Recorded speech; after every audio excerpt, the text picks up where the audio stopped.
কারো ক্যান্সার দেখে যদি এই দোয়াটা আপনি বিশ্বাসের সাথে পড়েন, জীবনে কোনোদিন ক্যান্সার রোগে আক্রান্ত হবেন না। অনেক সময় এমন হয়, হঠাৎ বিপদের সম্মুখীন হই আমরা, রেডি হয়ে বের হইছে অফিসে, হঠাৎ অ্যাক্সিডেন্টে পড়ে যাই, হঠাৎ পেটের ব্যথায় অজ্ঞান, এরকম হয় না? আপনাদের হয় না? বিষ্ণু ইসলাম বলেন, আকস্মিক দুর্ঘটনার বিপদ থেকে যদি কেউ বাঁচতে চায়, সকাল সন্ধ্যা যেন প্রত্যেকে এই দোয়াটা পড়ে।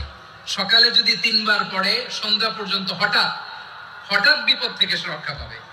To be protected from sudden calamity, sudden disaster, sudden calamity, হঠাৎ বিপদ, হঠাৎ ভয়ঙ্কর কোন আকস্মিক বিপদ থেকে আল্লাহ বাঁচায় দিবে। সকালে পড়লে সন্ধ্যা পর্যন্ত প্রোটেক্টেড, সন্ধ্যাবেলায় যদি 3 বার পরে সকাল পর্যন্ত প্রোটেক্টেড। সুবহানাল্লাহ পড়েন। দোয়াটা কি? দোয়াটা হচ্ছে বিসমিল্লাহিল্লাযী লা ইয়াদুররু মা ইসমিহি শাইউন ফিল আরদি ওয়ালা ফিস সামা।